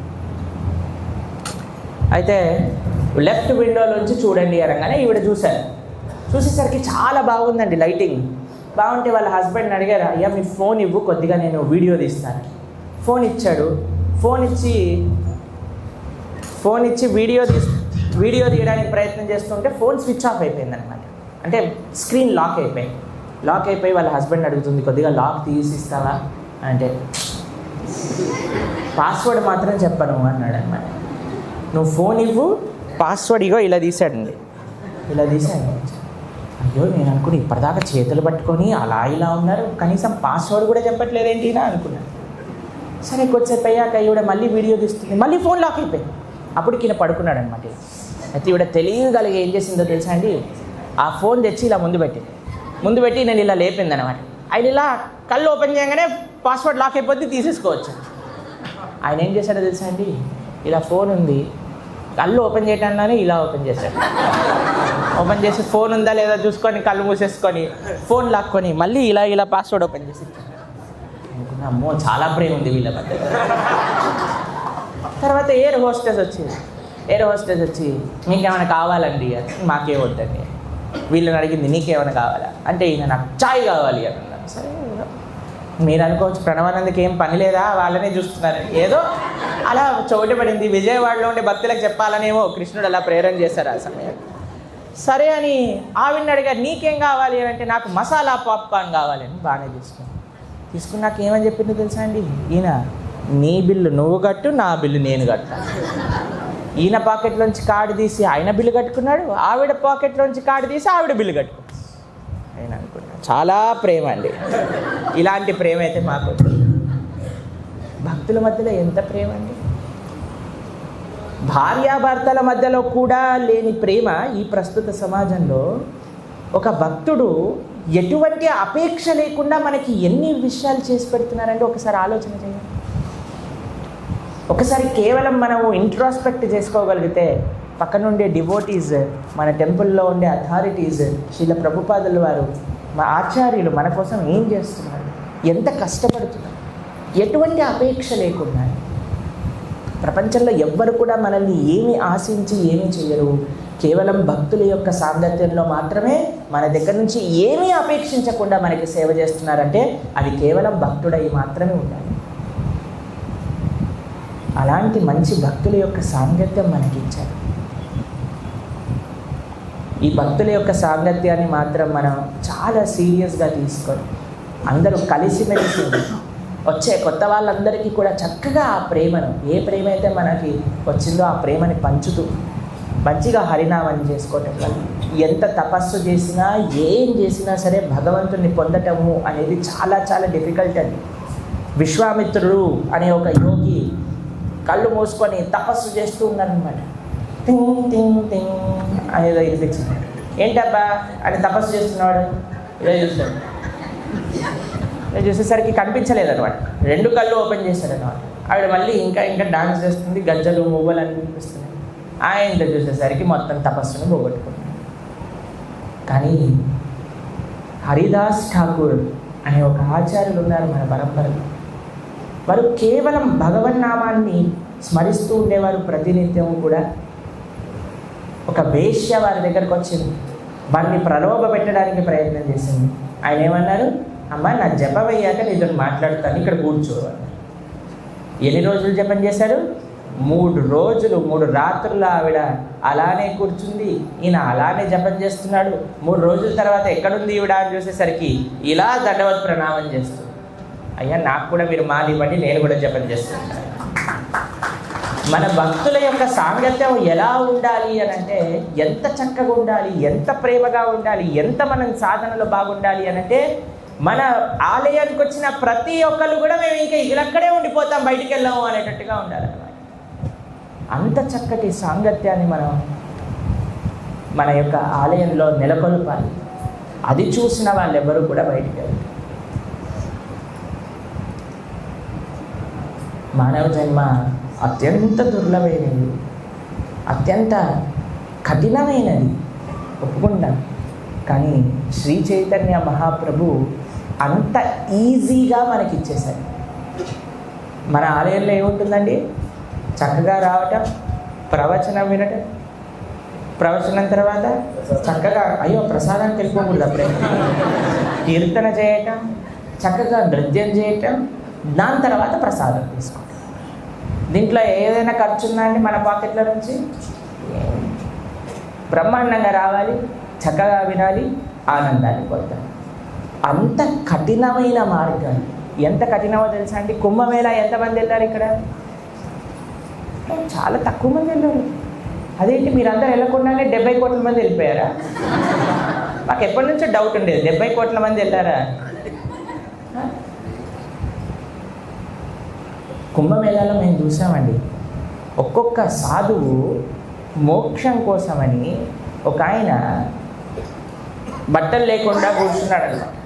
ఆయన చుట్టూ 10 అగ్నిలు ఇలా రేగుతూ ఉన్నాయన్నమాట. పాపం అక్కడ కుంభమేళాలో ఉన్నాడు కాబట్టి చేయగలరు. విజయవాడలో ఎండల్లో చేసి చూపించమని చూద్దాం. ఆయన గివప్ చేసేస్తాడు, నాకు వద్దయ్యా మోక్షం, మేము కూడా ఆలయానికి వచ్చేస్తాం. తర్వాత తలపైన కూడా ఒక అగ్ని పెట్టుకున్నాడు, పెట్టుకొని ఆయన తపస్సు చేస్తాడు. అంత తపస్సు మనం చేయగలుగుతామండి? మనము ఆనందంగా ఎంతో సులభంగా భగవంతుణ్ణి పొందగలిగిన ఒక మార్గము మన ఆచార్యుల యొక్క దయ వల్ల, శ్రీల ప్రభుపాదుల వారి యొక్క దయ వల్ల మనకు కలిగింది. ఈ మార్గాన్ని కోల్పోకుండా శ్రద్ధగా ప్రతినిత్యము కూడా ఇక్కడ Sunday, every Sunday 1 PM to 2 PM ఇక్కడ ఇలాగనే కార్యక్రమం జరుగుతుందట. ప్రవచనం ఉంటుందట, కీర్తన ఉంటుందట, ప్రసాదం ఉంటుందట. ఎవరైతే విజయవాడలో కొత్తగా ఫస్ట్ టైం ఈ ప్రవచన కార్యక్రమానికి వచ్చారో మీరు ఒక సంకల్పం భగవంతుడికి చేసుకోండి. మేము ఈ సాంగత్యాన్ని వదలకుండా ప్రతిసారి కూడా ఈ సాంగత్యానికి వస్తాము, ఇక్కడికి ఆలయానికి వస్తాము, ఆలయంలోకి వచ్చి భగవంతుడి యొక్క సేవ చేసుకుంటాము, భగవంతుడి యొక్క సాంగత్యాన్ని పొందుతాము. మీరు ఒక్క సంవత్సరం ప్రయత్నం చేయండి. ఇది మార్చ్ 16 కదండి, మళ్ళీ ఒక్క సంవత్సరం మార్చ్ 16 వరకు ఒక నియమంగా పెట్టుకోండి, మేము ప్రతి వారం ఇక్కడికి వస్తాము అని. ఒక సంవత్సరంలో మీ జీవితం ఎంత మార్పు పొందుతుందో మీకు మీరే సంవత్సరం తర్వాత చెప్తారు. ఈరోజు మేము వస్తూ ఉంటే ఫ్లైట్లో ఒక ఆయన కలిశాడనమాట. ఆయన చెప్తున్నారు, ప్రభుజీ మేము అమెరికాకి వెళ్ళినప్పుడు నేను ఇస్కాన్ టెంపుల్కి వెళ్ళి అప్పటి నుంచి జపం చేయడం ప్రారంభం చేశాను. జపం చేసినప్పటి నుంచి భగవంతుడు నాకు ఎంత ఇయ్యాలో దానికి 100 రెట్లు ఎక్కువ ఇస్తున్నాడు. ఇది మీరు కూడా జపం ప్రారంభం చేయండి, మీరు కూడా ఆలయానికి రావటం ప్రారంభం చేయండి. మీరు చూస్తున్నారు భగవంతుడు మనకి ఎంత ఎక్కువ ఇస్తారు, కావాల్సిన దానికంటే ఎంతో ఎక్కువ ఇస్తారు. ఇంకా ఆలయానికి వస్తూ ఉంటే ఏం తెలుస్తుందో తెలుసా అండి, భగవంతుడు యోగ్యత లేకపోయినా మనకి ఇస్తున్నాడు అని తెలుస్తుంది. ఇంకొక సంవత్సరం ఆలయానికి వస్తే ఏం తెలుస్తుందో తెలుసా అండి, స్వామి నాకేమి ఇవ్వకయ్యా అని తెలుస్తుంది. అలా మనసు యొక్క పరిపక్వత పెరుగుతూ పెరుగుతూ పెరుగుతూ వస్తుంది. ఎంత మనం ఆలయంలోకి వచ్చి భక్తుల యొక్క సాంగత్యం తీసుకోవాలి. ఇక్కడ చాలా మంచి భక్తులు ఉన్నారు. చక్రధారి ప్రభు చాలా యోగ్యమైన డివోటీ. అటు మేనేజ్మెంట్లో భక్తుల్ని చక్కగా సంస్కరించడంలో, ప్రచారం చేయడంలో, కీర్తనలో, ప్రసాదం వండటంలో, ఇంకేం కావాలండి దాంట్లో. మీ ప్రసాదం విషయం అనగానే హరిబోల్. మీరు టాపిక్ గురించి చెప్తారని ముందే తెలుసుంటే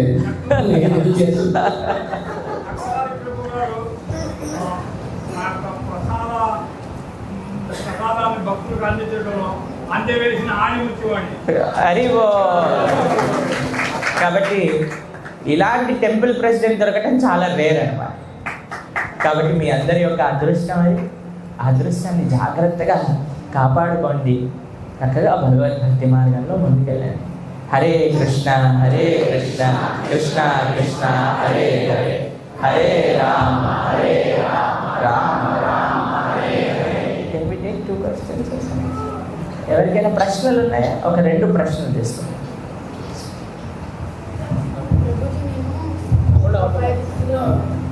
నేను 5-6 కిలోమీటర్స్ దూరం నుంచి వస్తున్నాను. వీక్లీ వన్స్ రావాలంటే ఇబ్బందిగా ఉంటుంది కదా, అప్పుడు ఏం చేయాలి? వారి ప్రశ్న ఏంటో తెలుసా అండి, మేము 5-6 కిలోమీటర్స్ దూరం నుంచి వస్తున్నాము, ప్రతి వారం రావాలంటే కొద్దిగా కష్టం, నేనేం చేయాలి అని అంటున్నారు. మీకు ఒక విషయం చెప్తానండి, ఏది సాధించాలన్నా సరే కొద్ది కష్టపడాలి. అవునా కదా? చెప్పండి. ఏం కష్టపడకుండా మేము గొప్ప వ్యక్తులం అవుతాము అని అంటే చాలా ఇబ్బంది కదండి. యాక్చువల్గా ఈ మెంటాలిటీ చాలామందిని పాటు చేస్తుంది. ఈ మధ్యకాలంలో తెలిసినండి మీకు, ఈజీ మనీ అని బెట్టింగ్ యాప్లు ఆడుతున్నారు. ఫస్ట్ వాడు ఏం చేస్తాడు, ఇచ్చినట్టే ఇస్తాడు, తర్వాత ఉన్నదంతా దోసుకెళ్ళిపోతాడు. ఎందుకు? వాడు కష్టపడకుండా ఈజీ మెథడ్లో వెళ్ళాలి. ఇప్పుడు స్కూల్కి వెళ్ళాలి, మాకు అన్నిటికంటే పెద్ద కష్టం ఏంటో తెలుసా అండి, ఎగ్జామ్ రాయడం. అంటే ఒకప్పుడు ఇప్పుడు ఎగ్జామ్లు లేవనుకోండి. అన్నిట్లో వల్ల ఈ సంసారంలో మళ్ళీ రాకూడదు అని నేను భగవంతుడికి చిన్నప్పటి నుంచి ఒక ఎగ్జామ్ ముందు ప్రార్థన చేసేవాడిని. అది మ్యాథ్స్ ఎగ్జామ్. నాకు మ్యాథ్స్ ఎగ్జామ్ ఉంది అనగానే చెమటలు పట్టేస్తూ ఉండేది. తర్వాత రాత్రిపూట కలలో మొత్తం ఏదో దయ్యం భూతము 1+2² అది ఇది వచ్చేవన్నమాట. మేము అనుకునే దేవుడా మళ్ళీ ప్రపంచంలోకి రాకూడదు. భగవంతుడు ఆ మ్యాథ్ నుంచి గౌడియా మ్యాథ్కి తీసుకొచ్చేసారనమాట వాళ్ళు. కాబట్టి కొద్ది కష్టపడాల్సిన అవసరం. మీకు ఇంకో విషయం తెలిసిన అండి, మనం పడే కష్టం అన్నిటికంటే తక్కువ. ఎంత ఈజీనా, ఇక్కడ ఊబర్ ఓలా ఉందా? ఊబర్ ఓలా విజయవాడలో? ఒక ఊబర్ బుక్ చేసుకో, 2 నిమిషాల్లో వాడు ఇక్కడ డ్రాప్ చేసేస్తాడు. నువ్వు ఒక్కడే వస్తున్నావు అనుకోండి, దాన్ని ఏమంటారు, రైడరా? అది బుక్ చేసుకో, వాడు బ్రహ్మాండంగా తెచ్చి వాడు పెడతాడు కదా నాన్న. కాబట్టి కొద్దిగా కష్టపడాలి, లిటిల్ బిట్. ఓకే, చక్రధారి ప్రభు మీరు వచ్చినప్పుడల్లా స్పెషల్ ప్రసాదిస్తారండి. ఓకేనా? నువ్వు ఎంత బాగా ప్రోగ్రామ్కి వచ్చి ఎంత బాగా చదువుకొని మీ క్లాస్లో ఉండే వాళ్ళందరికీ మంచి ఎగ్జాంపుల్ కానీ చూపించావు అనుకోండి, నువ్వు ఇంత దూరం రాకుండా మీ ఇంట్లోనే ప్రోగ్రామ్ స్టార్ట్ చేస్తావు. మా ఆదిలాబాద్లో పిల్లలు ఉంటారనమాట, వాళ్ళు ఎంత బాగా చదువుకుంటారు స్కూల్లో అంటే వాళ్ళని చూసి అందరు పిల్లలు కూడా నువ్వు ఇంత బాగా ఎందుకు చదువుతున్నారా, ఎలా చదువుతున్నా అంటే నేను బొట్టు పెట్టుకుంటున్నా అందుకోసం బాగా చదువు వస్తుంది అన్నారు. ఇప్పుడు స్కూల్లో 70 నుంచి 100 మంది పిల్లలు బొట్టు పెట్టుకుంటారు స్కూల్.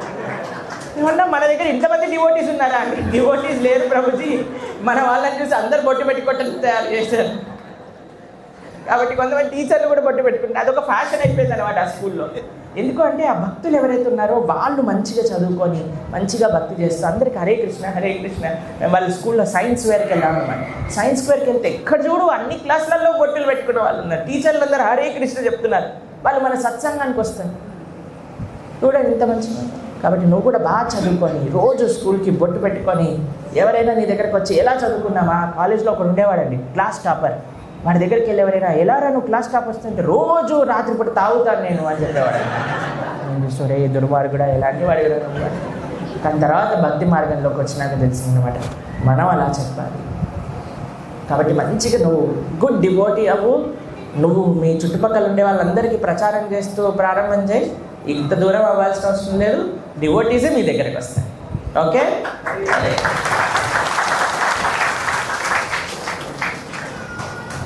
ఇంకెవరికైనా ఏదైనా ప్రశ్న ఉందా?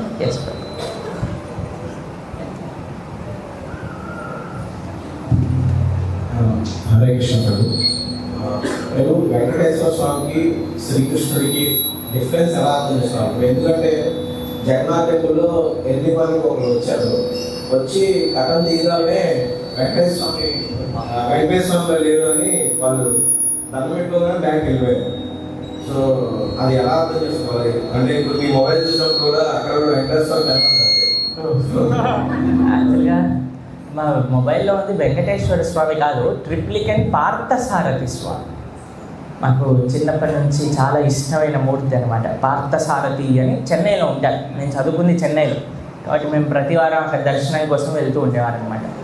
యాక్చువల్గా కృష్ణుడికి ఇంకా వెంకటేశ్వర స్వామికి డిఫరెన్స్ అర్థం చేసుకోలేము, ఎందుకంటే వాళ్ళిద్దరు ఒకటే కాదు. కృష్ణుడు వెంకటేశ్వర స్వామి ఒకటే. ఎలా అండి అని అంటే కృష్ణుడు యశోదమ్మకి ఇచ్చిన మాట వల్లనే వెంకటేశ్వర స్వామిగా వచ్చాడు. యశోదమ్మ వకుల మాతగా వచ్చింది. కాబట్టి కృష్ణుడు వెంకటేశ్వర స్వామి వేరు వేరు కాదు. సరే, వచ్చిన వాళ్ళు వెంకటేశ్వర స్వామిలా లేరు అని వెళ్ళిపోయారు కదండి, వాళ్ళని ఎలాగైనా సరే జగన్నాథ స్వామి పట్టుకొస్తాడు. అది ఆయన బాధ్యత. ఒకసారి ఒక మరాఠీ భక్తుడు వెళ్ళాడు జగన్నాథుడి దగ్గరికి. మహారాష్ట్రలో అన్నిటికంటే ఫేమస్ ఫెస్టివల్ ఏంటో తెలుసా అండి? గణేష్ చతుర్థి. అయితే జగన్నాథుని చూడంగానే ఈయనకేంటి బొజ్జ లేదు, పెద్ద పెద్ద చెవులు లేవు అని ఆయన వెళ్ళిపోయాడట. వెళ్ళిపోతే ఒక ఆయన దగ్గరికి వెళ్ళి ఎందుకు వెళ్ళిపోతున్నావు దర్శనం చేసుకోకుండా అని అంటే ఈయన మా భగవంతుడిలా కనిపించట్లేదు అని అంటే వచ్చి చూడు అని తీసుకెళ్ళి చూపించేసరికి జగన్నాథుడు కూడా ఇంత పెద్ద పొట్ట, పెద్ద పెద్ద చెవులు, పెద్ద తొండంతో దర్శనం ఇచ్చారట. కాబట్టి అది జగన్నాథుడు ఆలయంలో అడుగుపెట్టిన వాడిని కృష్ణుడు సామాన్యంగా వదలడండి. తెలిసిన మీరందరూ చాలా పెద్ద తప్పు చేశారు, ఇక్కడ వరకు వచ్చేసారు, ఆయన దర్శనం చేసుకున్నారు, ఇంకా మిమ్మల్ని వదిలిపెట్టాడు. కాబట్టి మనం ఏమీ చింత చేయాల్సిన అవసరం లేదు. ఇంకో విషయం చెప్తాను. ఒకసారి మేము ఇంజనీరింగ్ కాలేజ్లో ఉన్నప్పుడు ప్రభుపాదుల వారి పుస్తక వితరణ చేస్తున్నాం అనమాట. ఒక ఆయనకి 20 నిమిషాలు చెప్పామన్నమాట, పుస్తకం కొనండి. పాపం కొత్తగా పెళ్ళయింది వాళ్ళిద్దరికి కూడా. పాపం చాలా మంచిగా మాట్లాడారండి మాతో. మంచిగా వాళ్ళిద్దరు భార్యాభర్తలు పుస్తకం తీసుకోవడానికి ఉన్నారు. వాళ్ళ అత్తగారు వచ్చారనమాట. వచ్చి చెప్పారు, భగవద్గీత కొనుక్కోకు, ఇంట్లో మహాభారతం అవుతుంది అన్నారు. పాపం కొత్తగా పెళ్ళైన వాళ్ళకి ఇలాంటివి చెప్తే బాధపడతారు కదండి. వాళ్ళ గారు ప్రభుజీ మేము ఇప్పుడే పెళ్లి చేసుకున్నాం కాబట్టి మాకు మహాభారతం వద్దండి ఇంట్లో. సరే, ఆల్ ద బెస్ట్ అన్నాం మేము. ఒక సంవత్సరం తర్వాత మాకు ఫోన్ చేశారు. అయితే ఏంటమ్మా ఎలా ఉన్నారు మీరు అని అంటే మహాభారతం అవుతుంది ప్రభుజీ. అదేంటి పుస్తకం తీసుకుంటే కదా అవ్వాల్సింది మహాభారతం అని అంటే లేదండి, పుస్తకం తీసుకున్నా అవ్వకపోయినా మహాభారతం అవ్వాల్సిందే. ఇప్పుడు అర్థమైంది మాకు. మరి ఇప్పుడు ఏంటి ప్లాన్ అంటే పుస్తకం తీసుకుంటామండి. సరే అని పంపించా పోస్ట్లో. 4 సంవత్సరాల తర్వాత కోవిడ్ సమయంలో మాకు వాళ్ళ దగ్గర నుంచి ఒక కాల్ వచ్చింది. ఏంటి మహాభారతం తగ్గిందా అని. లేదండి, నడుస్తూ ఉంది ఇంకా. ఏం మహాభారతం నడుస్తుంది అని అంటే, మా అత్తగారు అంటారండి, నేను సేవ చేస్తా కృష్ణుడికి అని అంటారు. నేను సేవ చేస్తా కృష్ణుడికి అని అంటారు. మా మామయ్య గారేమో నేను సేవ చేస్తా అంటాడు. మా హస్బెండ్ ఏమో నేను సేవ చేస్తా అంటాడు. ఏమైంది అని అంటే, ప్రభుజీ నేను చదివాను, మా అత్తగారు చదివింది, మా మామగారు చదివారు, మా హస్బెండ్ చదివారు. ఇప్పుడు మా అందరికీ కూడా పరమపూజ్య జయపతాక మహారాజ్ దగ్గర నుంచి షెల్టర్ అయింది, మా లిస్ట్లో కూడా ఉన్నాయి మా నేమ్స్ అని చెప్పారనమాట. తీసుకోలేదండి, ముట్టుకున్నారు పుస్తకాన్ని అంతే, కృష్ణుడు లాగేశాడు. అలాంటి చదివిన వాళ్ళకి ఏమవుతుందండి? వచ్చిన వాళ్ళకి ఏమవుతుంది? భగవంతుడికి సేవ చేసుకున్న వాడికి ఏమవుతుంది? కాబట్టి ఏం కంగారు లేదు, ఆలయానికి రావాలి, స్వామి దర్శనం చేసుకున్న వాళ్ళల్లా కలుస్తారు. హరే కృష్ణ. మాతాజీల వైపు ఏదైనా ప్రశ్న మళ్ళీ వస్తాం. మాతాజీలు అయిపోయాక ఎక్కువ మంది ఉన్నారు కదా, జాగ్రత్త. హరే కృష్ణ. కాబట్టి మా పాప 10th క్లాస్లో వెళ్తుంది, మా బాబు ఇంటి చదువుతున్నాడు. అంటే ఈ ఫీడ్బ్యాక్ అనేది ఎవరెవరు జబ్బు చేయవచ్చు, ఎవరెవరు చేయకూడదు అనేది తనకి చెప్పాలని నేను మీ ప్రవచనాలు వింటూ ఉంటాను యూట్యూబ్ ఛానల్లో. అయితే నువ్వు కూడా ఈనమ్మా అంటే తనకి టైం ఉండట్లేదు. ఎప్పుడమ్మా ఒక ½ an hour టైం ఉంటే ఈనమ్మా అంటే వెళ్ళి అది రాధాకృష్ణ అది చాలా సీరియల్ వస్తుంది కదా, అవి పెట్టుకుని యూట్యూబ్ వాళ్ళు చూస్తుంది. అది కాదమ్మా నువ్వు వినాల్సింది ఈ ప్రవచనాలు వినమ్మా, ఆ రాధాకృష్ణ అంటే ఎవరు ఏంటి అని ప్రభుత్వం చెప్తున్నారు వినమ్మా అంటే ఆ సీరియల్ ఇంట్రెస్టింగ్గా ఉంది కాబట్టి ఆ సీరియల్ చూస్తామంటారు. మీ ప్రవచనాలు చూడము కాకుండా నేను ఒక్కొక్క నిమిషం నేను ఉండేదే అరగంట, నేను అరగంటలో నేను ఈ ప్రవచనం కాదు, నేను ఆ సీరియల్ చూస్తాను అరగంటలో కొంచెం రిలీఫ్గా ఉంటుంది అంటుంది. అది రిలీఫ్ ఇవ్వదమ్మా, ఈ ప్రవచనం ఇందులో రిలీఫ్. ప్రభుజీ ఏం చెప్తున్నారు నేను తర్వాత మా ఇంట్లో రామాయణం ఉంది, భాగవతం ఉంది, భగవద్గీత బుక్కులు ఉన్నాయి, అన్నీ ఉన్నాయి. అది చదువమ్మా, ఒక్క పేజీ రోజు చదువమ్మా అంటే మాకు టైం లేదంటారు. అసలు నా డౌట్ ఏంటంటే ఆ ఫీడ్బ్యాక్ అనేది ఎవరెవరు చెప్పచ్చు, ఎవరెవరు చేయకూడదు అనేది కొంచెం ఎక్స్ప్లెయిన్ చేస్తారు. యాక్చువల్గా పిల్లలు ఏమి చెయ్యొద్దు అని చెప్తే అది చేస్తామంటారు, ఏది చెయ్యి అని అంటే అది చెయ్యము అని అంటే. అది పిల్లల యొక్క తత్వం, ఆ సైకాలజీ కూడా. కాబట్టి మనం ప్రేమతో చెప్పడానికి ప్రయత్నం చేయాలి, ఇది తప్పు ఇది రాంగ్ అని. ప్లస్ మీరు అన్న ఏజ్ చాలా డేంజరస్ ఏజ్ అనమాట. కాబట్టి అలాంటి పిల్లలకి ఏం చేయాలి అంటే, వాళ్ళని ఏమనకుండా మీరు నిత్యము సత్సంగంలో ఉంటూ మీ యొక్క ప్రవర్తన మొత్తం కూడా సత్సంగ ప్రభావం వల్ల మారి మీరు ఆలయానికి వచ్చి రాధాశ్యామ సుందరికి కానీ చెప్పారనుకోండి, అయ్యా వాళ్ళ దగ్గర నుంచి రాధాకృష్ణ ఆపించేసేయి అని అంటే, ఈ రాధాకృష్ణ ఆ రాధాకృష్ణని ఆపించేస్తారు. ఆపించేసి నిజమైన రాధాకృష్ణను తెలియటంలో వాళ్ళకు ఉపయోగపడతారు. కాబట్టి ఏం చేసినా సరే మనకి ఫలించట్లేదు అని అంటే లాస్ట్ రిసార్ట్ ఏంటో తెలుసా అండి, భగవంతుడిని వేడుకోవడం. మనం ఏ పని అయితే చేయలేమో భగవంతుడిని చేసి చూపిస్తాం. కాబట్టి ఒకసారి మనందరం కూడా వాళ్ళ పిల్లలు రాధాకృష్ణ సీరియల్ ఆపేసి జపం చేయాలి అని ఒకసారి ప్రార్థన చేస్తాం. చేస్తారా మీరందరూ? సరే, జపమాల ఎవరు చేయాలి? ఎవరైనా చేయవచ్చు, ఎటువంటి నియమాలు లేవు. స్త్రీలైనా పురుషులైనా ఏ వయసులో ఉన్నవారైనా సరే ఎక్కడున్నా సరే భగవంతుడి యొక్క నామస్మరణ చేయవచ్చు. చాలామందికి నామూషి అనిపిస్తుంది తెలుసా అండి, బొట్టు పెట్టుకోమన్నా నామూషి అనుకుంటారు, జపం చేయమన్నా నామూషి అనుకుంటారు. మేము కాలేజీలో ఉన్నప్పుడు నామం పెట్టుకుంటూ వెళ్తూ ఉండేవాళ్ళు అనమాట. తిరుచూర్ణము అని అంటారు, ఎర్రగా లైన్ ఉంటుందన్నమాట. దాని తర్వాత తిరుమన్ అని తెల్లగా ఉంటుంది, ఆ నామం పెట్టుకుంటూ వెళ్ళేవాళ్ళం అనమాట. అయితే ఒకరోజు ఏదో బిజీలో ఉన్నా మేము పెట్టుకోలేదు నామం. మాకు క్రిస్టియన్ టీచర్ ఉండేది, ఆవిడ వచ్చి, hey Pranav, where is that red line on your face అని అంటారు. రెడ్ లైన్ ఆన్ మై ఫేసా ఏంటది? తర్వాత గుర్తొచ్చింది, ఓ బొట్టు గురించి అంటుందా. Sorry ma'am, I was busy today అని అంటే, go to the hostel, I will give you permission, put red line and come అన్నారు. సరే నేను పరిగెత్తుకుంటూ హాస్టల్కి వెళ్ళి బొట్టు పెట్టుకొని వస్తే నౌ యూ లుక్ గుడ్ అన్నారు. ఒక క్రిస్టియన్ టీచర్ ఆవిడ. అంటే యాక్చువల్గా మనకి ఫస్ట్లో అందరు ఏడిపిస్తారండి. నేను కాలేజీలో బొట్టు పెట్టుకొని వెళ్ళి శిఖుండి రోజు మూర్తులకు ఆరాధన చేస్తుంటే పంతులు అని అంటుండేవారు. మేము అనుకున్నాం సరే వీడు పంతులు అంటే నాకు వచ్చేది ఏంటి, నేను మంచిగా స్వామి సేవ చేస్తాను. ఎవడైతే నన్ను అందరికంటే ఎక్కువగా ఎక్కిరించేవాడో 6 నెలల తర్వాత ఒకరోజు నా రూమ్కి వచ్చి ప్రణవ్ నువ్వు చేయి చూస్తావా అని అడిగాడు. నేను అన్నది చూస్తాను రా అని కూర్చోబెట్టి వాడికి ఏదో మంచి విషయాలు చెప్పడానికి ప్రయత్నం చేస్తాను. ఎందుకో తెలుసా అండి, మనం ఎప్పుడైనా మంచి మార్గంలోకి వెళ్ళాలి అని అంటే ఈ ప్రపంచం మొత్తం కూడా మనల్ని టెస్ట్ చేస్తుంది. అంటారు చూడండి రాయేసి చూడు అని అంటారు. అలా రాళ్ళు వేస్తుంది అనమాట మన పైన, అవహేళన చేస్తూ నిందన ఇస్తూ. ఆ అవహేళనలకు నిందలకు కానీ మనం లొంగకుండా మన ఆచరణ ఉన్నదనుకోండి, ఎవడైతే మనం నేర్పించాడో వాడే వస్తాడు మన దగ్గరికి, అయ్యా నువ్వే కరెక్ట్, నాకు పరిష్కారం చెప్పు. కాబట్టి ఇది అందరూ చిన్న పిల్లలైనా సరే చూడండి ఎంత చక్కగా బొట్టు పెట్టుకొని వెళ్ళారు. మా కాలేజ్ డేస్ గుర్తొస్తున్నాయి అనిపిస్తుంది. అలా బొట్టు పెట్టుకొని ఎక్కడికైనా మనం వెళ్ళామనుకోండి, మనకి ఆ రెస్పెక్ట్, సనాతన ధర్మం అని ఈరోజు అందరు మాట్లాడుతున్నారు, మీ ఉప ముఖ్యమంత్రి ముఖ్యంగా. కాబట్టి ఆయన మార్గంలో మీరు వెళ్ళాలి అని అంటే బొట్టు పెట్టుకోండి, తిలక వేసుకోండి, జపం చేసుకోండి, అప్పుడే సనాతన ధర్మం నిలబడుతుంది అనమాట. చాలా సంతోషం. ఇంకా ఇంకొక మాతాజీ లాస్ట్ క్వశ్చన్. వీళ్ళు సెలెక్ట్ చేస్తున్నారు, నన్నేమనకండి.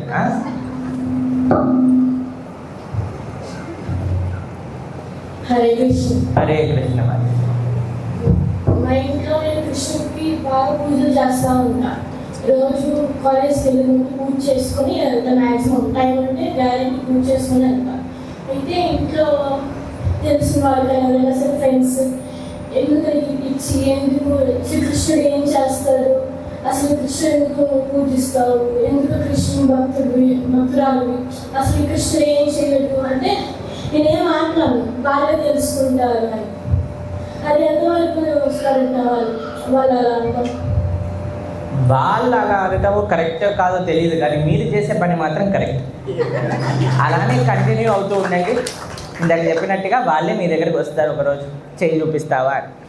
అప్పుడు చెప్పండి మేము చూడం, మా చక్రధారి ప్రభు చూస్తారని ఇక్కడ తీసుకొచ్చాడు, అయిపోయింది వాళ్ళ పని.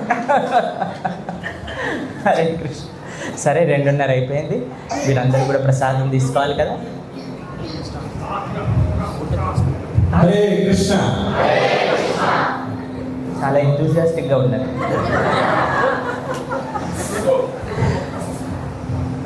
మళ్ళీ రావడం జరుగుతుంది. సమయం పెద్దవారు కదా, ఒక్క నిమిషం ప్రభు చెప్పండి. అక్కడ రీసౌండ్ వస్తుంది, మనకి అవసరం లేదు. జెండా ప్రణామ ప్రభుజీ గారు. ఇప్పుడు ఎంతో కాలం నుంచి ఎన్నో తరాల నుంచి మన భక్తి తత్వం వస్తున్నది. దేవుడు మీలాంటి వారు తరాలు ఆ భక్తి భావం ఉండేవాళ్ళ ఈ మధ్యలో హిప్పీలు అనేక రకాల ప్రాంత ఏమొచ్చాయండి? హిప్పీయిజం. ఓకే. ఇప్పుడు ఈ మధ్య ఎంత చిరిగిపోతే ఎంత మొక్కలు పడితే అంత ఖరీదు ఎక్కువ. ఇది వస్త్రధారణ. అదే మనం ఈ భక్తి భావంలో ఉన్నటువంటి వారు మీరు ఇందాక చెప్పారు, ధారణ చికధారణ, మన భక్తి భావం వేషధారణ ఉంటే సమాజంలో పూర్తిగా వ్యక్తిగా ఉంటుంది. కానీ మా చిన్నప్పుడు మార్చినప్పుడు మీ చిన్నప్పుడు కనీసం రంగు తగిలినా రంగు ఇచ్చినప్పుడు మాట్లాడాలి.